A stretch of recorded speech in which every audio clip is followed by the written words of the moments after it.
I'm sure you've heard of the independent state of Croatia. We've talked about that on my channel in one of my other videos. Now, did you know that during the Second World War there also existed a so-called independent state of Montenegro? How independent the state really was, well, I think you can guess. Who was really in charge? What kind of state was this, and how did it come to an end? That is what you're going to learn in this video, where I'm going to talk about the independent state of Montenegro during the Second World War. Keep watching. Hey, good to have you back on the channel. If you are new, I'm Stevan. I'm a Dutch history teacher and I like to cover history on location for you. I'm now in the former royal capital of Cetinje. If you find these videos interesting, consider subscribing and also hit that notification bell. When World War II broke out, Montenegro did not exist as a sovereign nation. It was part of the Kingdom of Yugoslavia. Before this kingdom was proclaimed, Montenegro had existed as a sovereign state, first as a principality and later as a kingdom. During World War I, Montenegro sided with Serbia and was swiftly overrun by the Austro-Hungarians early 1916. In 1918, the country was liberated by the Entente.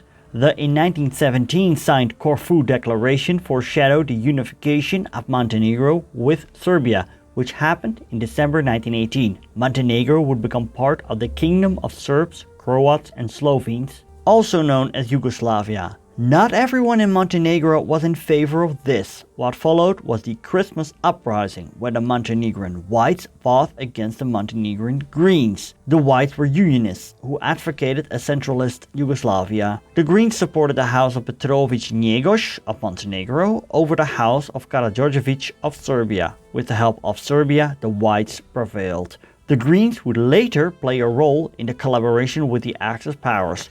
One of the main persons was Kristo Pavlowitch. In April 1941, the Axis invasion of Yugoslavia took place. The Yugoslav kingdom was taken down in 12 days and then partitioned. Let's take a look at what happened to Montenegro. It came almost fully under Italian control, but the type of control varied. The Bay of Kotor and its surroundings were fully annexed by Italy and therefore no longer part of Montenegro. Parts of eastern Montenegro were annexed into Italian-held Albania, so what was left of Montenegro came under the Italian government of Montenegro under Alessandro Pirzio Biroli. It had different names: Independent State of Montenegro and Kingdom of Montenegro.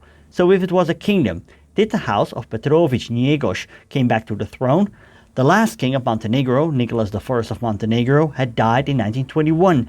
His son Danilo, Crown Prince of Montenegro, died childless in 1939. His brother, Prince Mirko, had a son though, Michael, Prince of Montenegro.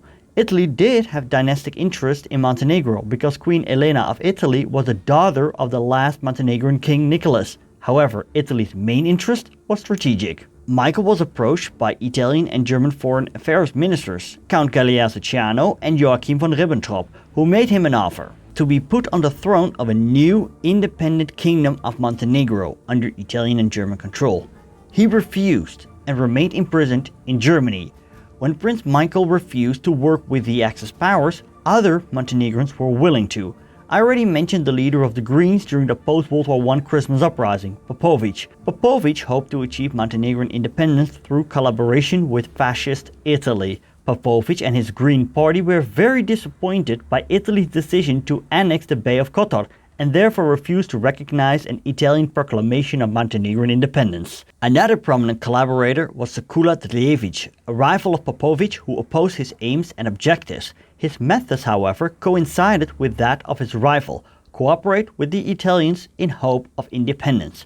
Drljević was willing to fight alongside the Axis forces against communists and other enemies.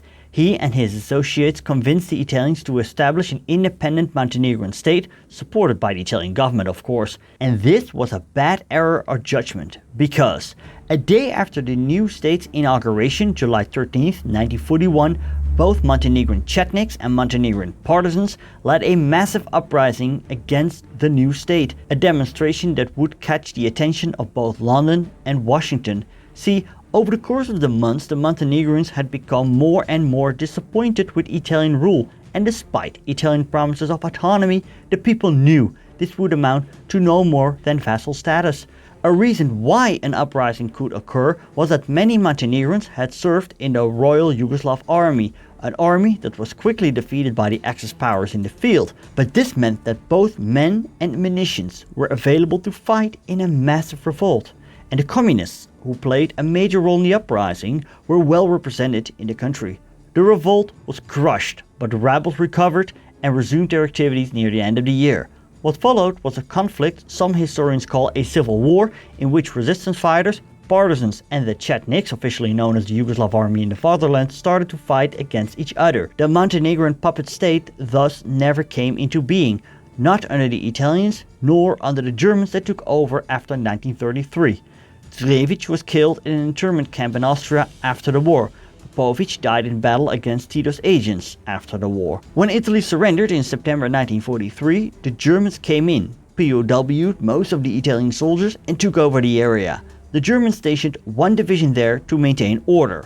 To facilitate their rule in Montenegro, the Germans followed the Italian practice of securing the cooperation of the separatists. Although Chetniks, who were well disposed towards Nedić, head of the collaborationist government in Serbia, but not toward Chetnik leader Mihailovic in Serbia, and even of representatives of Zenchak Muslims, the Germans tried to use the local gendarmerie and militia and the remainder of some Chetnik units to help control Montenegro. German rule in Montenegro lasted until December 1944, when the occupation forces departed in the general German withdrawal from the Balkans through Bosnia toward the Austrian border. When we assess Axis-controlled Montenegro during World War II, we see that the Axis forces worked with different factions towards the same goal: maintain order.